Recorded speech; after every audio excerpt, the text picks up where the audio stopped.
Former Governor Locke, Gary Locke, is especially qualified to introduce today's distinguished speaker. Last year, he worked closely with the ambassador on the visit to Seattle of President Hu Jintao. You know he's a former state representative, King County executive, and governor. What you may not know is that he has rock star popularity in China. Please welcome back former Governor Gary Locke.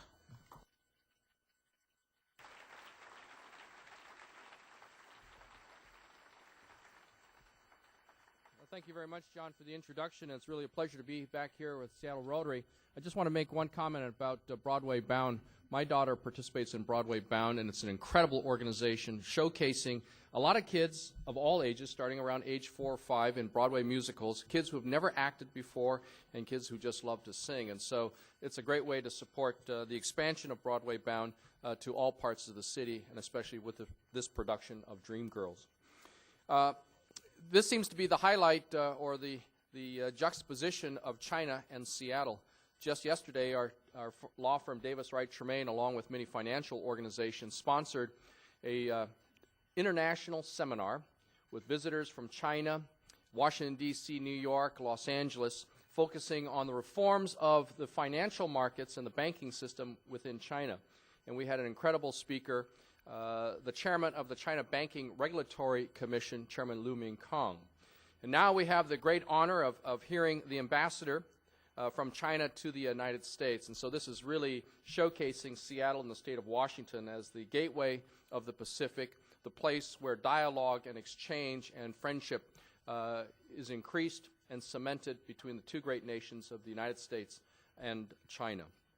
Ambassador Zhou Wenzhong joined government service in 1975 at the young age of 25. After 2 years of study at the London School of Economics, he returned to China and joined the Office of the Foreign Ministry, the equivalent of our U.S. State Department. And he quickly rose through the ranks with very important, very delicate and prestigious assignments, very rare for a person of his young age.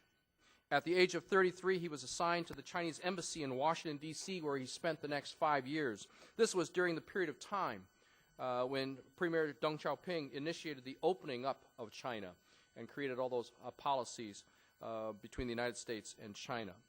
After a brief stint back in China, overseeing the Translation and Interpretation Office of the Ministry of Foreign Affairs, he returned to the United States as Vice Consul General in San Francisco. At the age of 45, he was named ambassador to Barbados. He returned to the United States as ambassador and consul general in Los Angeles. Then he became ambassador to Australia. And from the year 2003 to the year 2005, he was the number 2 person, or the vice minister, of the Ministry of Foreign Affairs. In 2005, he was named Chinese ambassador to the United States, a position that in recent past has led to become, has led to becoming the Minister of Foreign Affairs, the equivalent of our Secretary of State. Ambassador Zhou has been a great friend of the Pacific Northwest and worked closely with our ad hoc organizing committee that planned and organized the visit of President Hu Jintao to Seattle a year and a half ago. He and I had many late-night telephone conversations during the preparations, and he supported vigorously and conveyed back to Beijing all of our suggestions on how to make the visit of President Hu Jintao even more successful. Given the contrast in the reception of President Hu, the contrast between Washington, D.C. and our Washington, the real Washington, with all the diplomatic mistakes made by the White House, many Chinese officials have remarked or joked that the Seattle Organizing Committee should have been in charge of the visit of President Hu Jintao in Washington, D.C.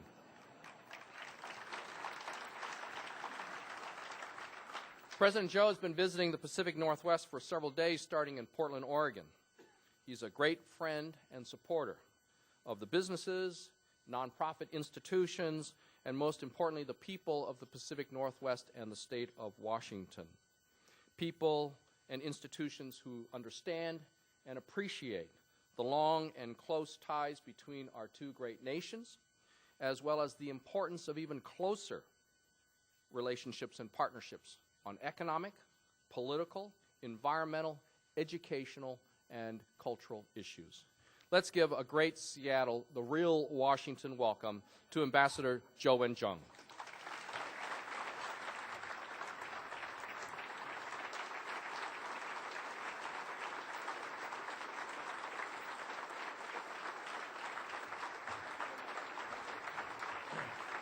Thank you. Thank you very much. Thank you, Governor, for your very kind introduction. President Iverson, ladies and gentlemen, it is a great pleasure for me to be here today. I wish to thank the Rotary Club of Seattle for giving me the opportunity to meet with so many friends. 2 years ago, the Rotary International celebrated its centennial here in Seattle. In 2 years' time, you are going to celebrate your own centennial. Let me take this opportunity to congratulate all of you on your achievements and wish you greater success in the future. Now I'm pleased to share with you some information about China-U.S. relations and China's peaceful development. In 1972, President Nixon went to China for the first time. That was an important ice-breaking journey. The week President Nixon was in China was thus dubbed the week that changed the world. The door to normal relations between China and the United States was opened. On January 1, 1979, China and the United States officially established diplomatic relations. Although there were rainy days over the past 28 years, China-U.S. relationship on the whole has moved forward, and the cooperation has always been the mainstream of this relationship. The new international situation in the new century has now given China-U.S. relationship new features and substance. This relationship has an increasingly important strategic significance and global impact. It has become one of the most important state-to-state relationships in the world. Thanks to the concerted efforts of both countries, China-U.S. relationship has been stable and making new progress. Positive interactions between leaders and senior officials have contributed a large share to such progress. In April last year, President Hu Jintao paid a successful visit to the United States. He and President Bush reached new important agreement on advancing the constructive and cooperative China-U.S. relationship in all-round way in the 21st century. They agreed that China and the United States share broad and important strategic interests, and that our two countries are now not only stakeholders, but also constructive partners. A good China-U.S. relationship is of strategic significance to safeguarding and advancing peace, stability, and prosperity in Asia-Pacific region and the world at large. This agreement between our presidents points to the direction our bilateral relationship should develop in the long run. President Hu Jintao and President Bush met again last June in Germany alongside the G8+5 session. President Hu Jintao expounded on the following 5 points concerning the development of China-U.S. relations. First, we should continue to build mutual trust, take an objective view of each other's development, understand each other's strategic intention, and continue to strengthen dialogue, enhance trust, expand consensus, and promote cooperation. Second, we should handle the question of Taiwan appropriately and work together to safeguard peace and stability in the Taiwan Straits and the strategic mutual interests of our two countries. Third, we should carefully protect the overall interests of our economic cooperation and trade, address trade frictions appropriately through dialogue and consultations on an equal footing, and avoid politicizing economic and trade issues. Fourth, we should explore and expand our cooperation in the fields of energy, environment protection, and climate change. Fifth, we should increase consultation and coordination on many international and regional issues. President Bush agreed to these points, which will provide guidance to the development of our bilateral relationship. In addition to meetings between the presidents, the China-U.S. Strategic Economic Dialogue, or SED, served as a high-level mechanism for enhancing exchanges and understanding between our two countries. Following the successful inaugural session of SED in Beijing last December, senior government officials from both sides met in Washington, D.C. last May for SED2. This session, co-chaired by Chinese Vice Premier Wu Yi and Secretary Henry Paulson as representatives of President Bush and President Hu, respectively, and attended by 15 cabinet ministers and 10 vice ministers from China and over 10 cabinet members from the U.S., was another success.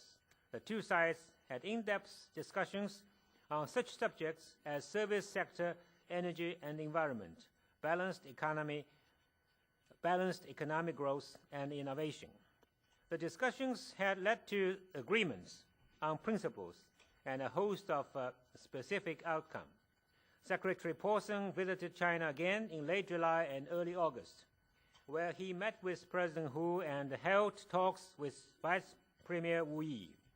The trip also took him to an environmental project in the Qinghai Lake area in West China and yielded positive results.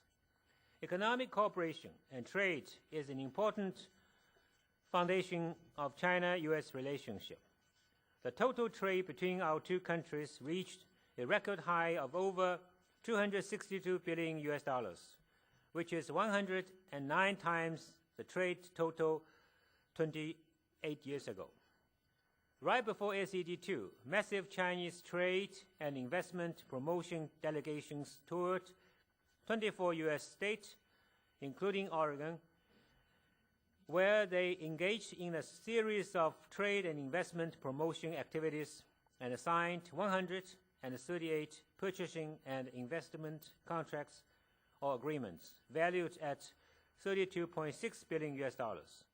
This was a major step taken by China to increase import from the U.S. and reduce U.S. trade deficit with China. In the first half of this year, China-U.S. trade reached $140.55 billion, increasing by 17.4% over the same period last year. China and the United States are now the second largest trading partners of each other. The United States is China's #1 export market and sixth largest source of import. China has been the fastest growing market for U.S. export for 3 consecutive years. According to U.S. statistics, U.S. export to China grew by over 30% last year and by roughly 200% in the past 5 years. China-U.S. trade and economic cooperation has created millions of job opportunities for Americans. U.S. investment in China has been increasing continuously. Over 80% of the U.S. companies have seen the return on their investment in China grow. At the same time, over 1,100 Chinese companies are exploring the U.S. market. They have contributed to the local economic growth and employment opportunity. China and the U.S.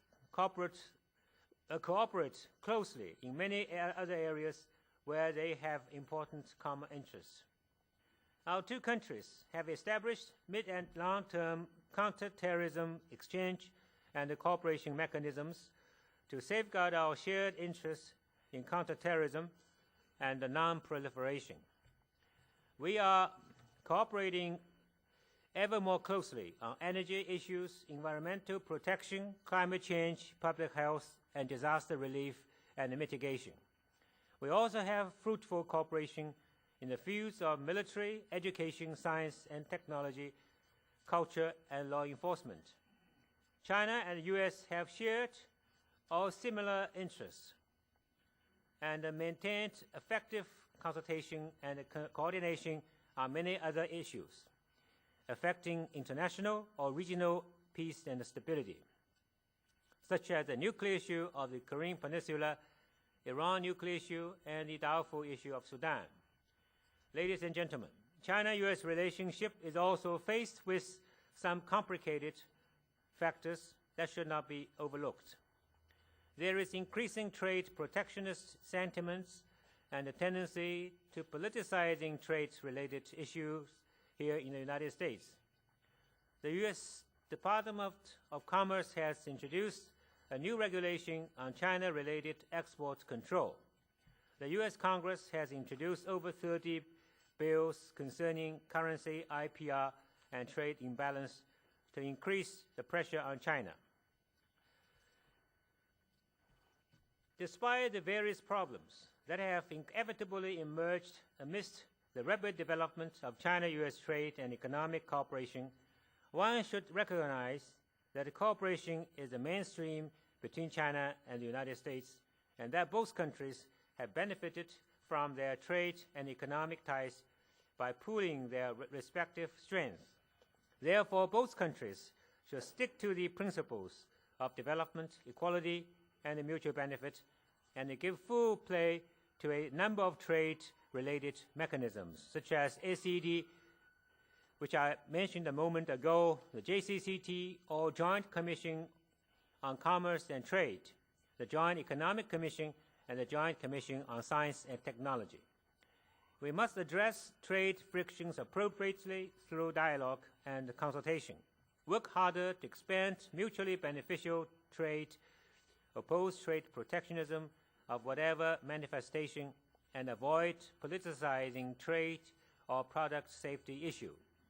Only in this way can we ensure sound and steady development of our trade and economic ties. The Chinese government attaches great importance to U.S. concerns over trade-related issues. We will continue to take proactive measures to expand our import from the U.S., strengthen IPR protection, and advance the reform of RMB exchange rate formulation mechanism. We hope the U.S. side will respond with positive measures, such as abandoning protectionist practice, lifting export control against China, and facilitating visas for Chinese business travelers. I also wish to talk about the Taiwan question. This is the most important and sensitive issue at the core of China-U.S. relationship, and it is the one issue of greatest concern to China. Appropriate handling of the Taiwan question is crucial to the stability and development of China-U.S. relations and the smooth cooperation between our two countries in many important areas. The current situation in the Taiwan Straits is grave and delicate. The intensified push for referendum on Taiwan's participation in the United Nations and application for UN membership shows that the authorities in Taiwan, headed by Chen Shui-bian, is becoming more reckless and dangerous in seeking the jury Taiwan independence. These facts again prove that the secessionist forces for Taiwan independence and their activities pose the greatest threat to the peace and stability in the Taiwan Straits and the security in the entire Asia-Pacific region. Taiwan has been part of China's sacred territory since ancient times. There is only one China in the world, and the mainland and Taiwan belong to one and the same China. As the Chinese idiom goes, blood is thicker than water. No one wants to hurt his brother. We will continue to promote peaceful and steady development of the cross-straits relations and strive for peaceful reunification with maximum sincerity and utmost effort.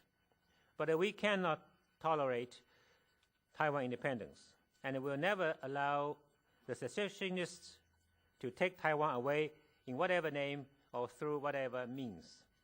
Opposing and forestalling Taiwan independence and safeguarding the peace and the stability in the Taiwan Straits conform to the shared strategic interests of China and the United States. China hopes the U.S. side will honor its commitment to the One China policy, 3 Sino-U.S. joint communiques, and opposition to Taiwan independence. Stop selling advanced weapons to Taiwan. Refrain from official contact with the Taiwan authorities.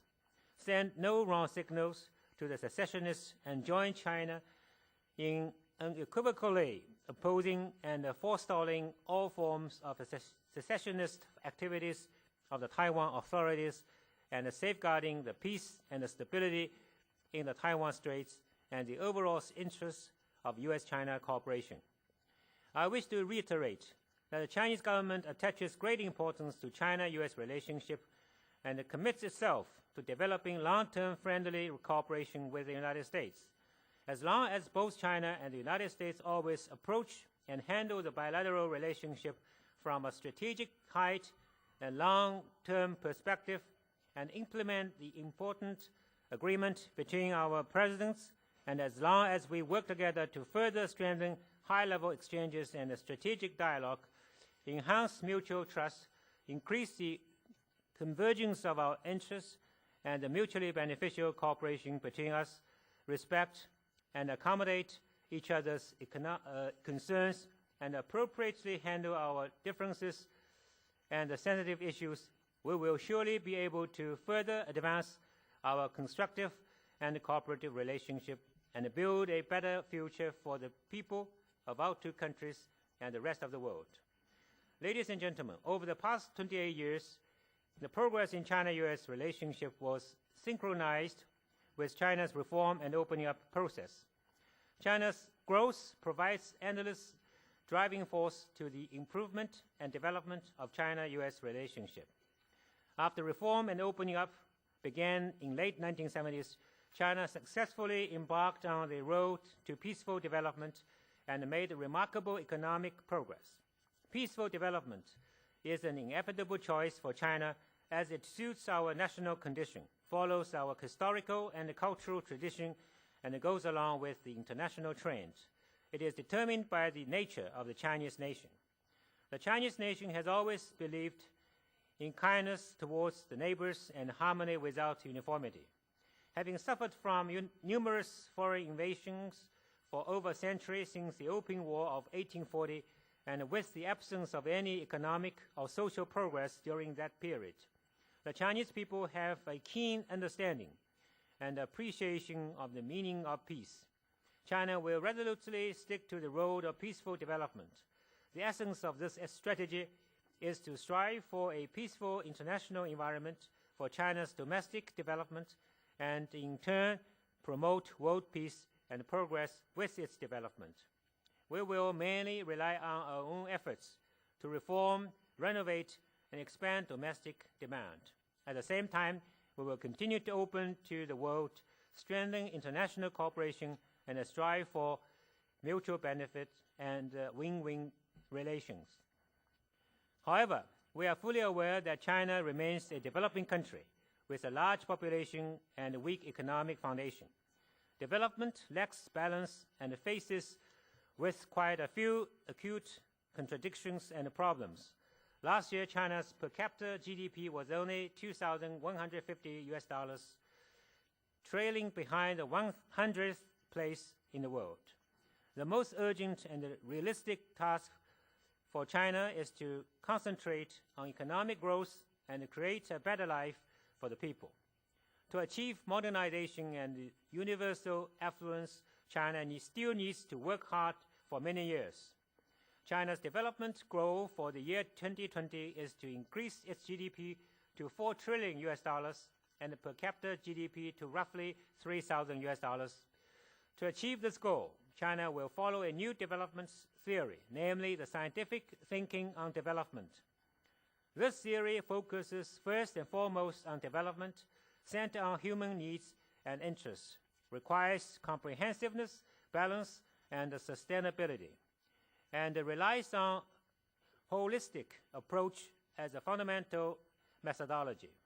Following the requirements of the scientific thinking on development, China's industrialization will go through a new path featuring high scientific contents, good economic returns, low resource consumption, less environmental pollution, and the full utilization of human resources advantages.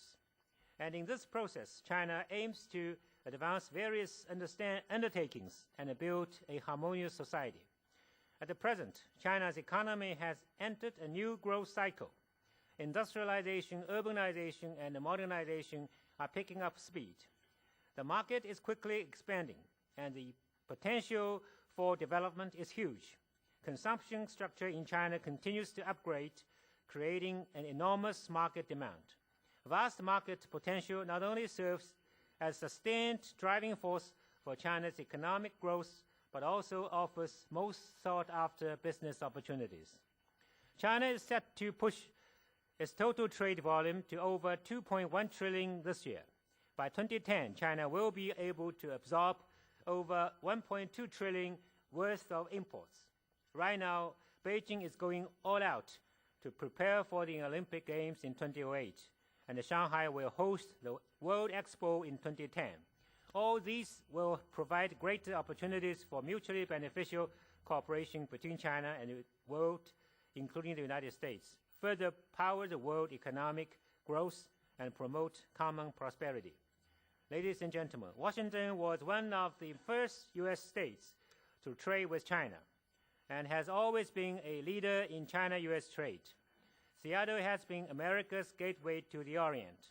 In 1979, the first Chinese cargo ship, Liu Linhai, bearing the five-star flag, arrived at the U.S. mainland. The first port it called at was Seattle. Seattle was also the first leg of President Hu Jintao's successful visit to the United States in April last year. I'm sure you can still vividly recall that visit, just like me.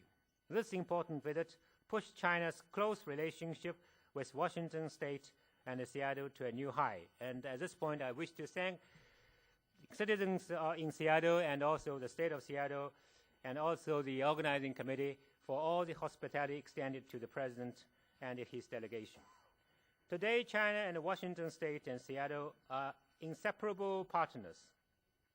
China's Sichuan province and Chongqing city have sister relationships with the state of Washington and the city of Seattle. Washington shipped over $6.8 billion worth of exports to China in 2006, making China its #1 export market. American companies headquartered in Seattle, such as Microsoft and Starbucks, are household names in China. Boeing aircrafts make up 2/3 of China's civil aviation fleet. Numerous American companies continue to expand their business in China and make rewarding profits. Some Chinese companies begin to seek investment and development opportunities here in Washington. And I've just learned since my arrival that WO is going to open office in Beijing, and we welcome that. And we want to thank them for their friendship. With an edge in both high-tech and traditional industries, ranging from aerospace, electronics, IT, machinery, manufacturing, to agriculture, forestry, and fishery, the state of Washington and the city of Seattle will find an excellent match and enjoy broad prospects in their cooperation with China. While continuing to welcome more intensive cooperation with big companies such as Microsoft and Boeing, China also would like to see more medium-sized and small players expanding their business to China. I'm confident that as China deepens its reform and opens up wider to the world, as China-U.S. relationship continues to develop, and with the concerted efforts of everyone here and back in China, the exchanges and the cooperation with Washington and Seattle will continue to make new progress and bring greater benefits to both sides. Thank you very much.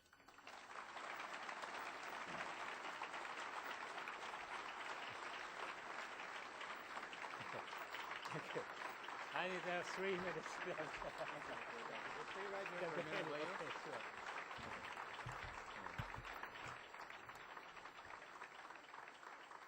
Thank you. Please be seated for a second. Mr. Ambassador, we appreciate your thoughts and causing us to think about the commercial and cultural relations between the People's Republic of China and Seattle and the Northwest.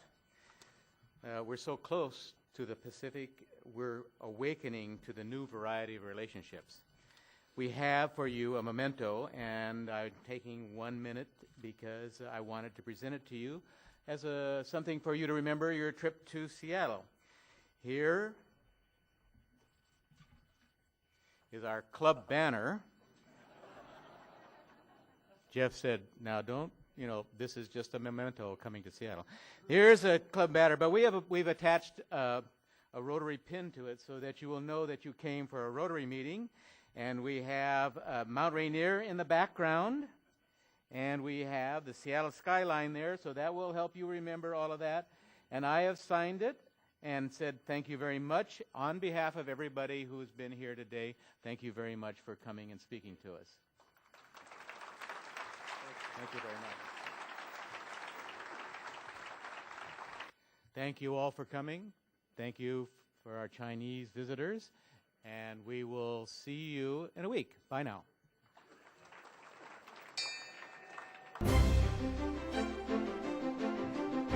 Seattle Rotary Online is made possible in part by a grant from Enterprise Seattle. For over 35 years, Enterprise Seattle has provided client-based economic development services to businesses throughout King County and its 39 cities. More information on Enterprise Seattle and how they help businesses grow and prosper can be found at www.enterpriseseattle.org. And by First Choice Health, working with the Washington Health Information Collaborative to use technology to bring better health care to patients throughout the Pacific Northwest. First Choice Health.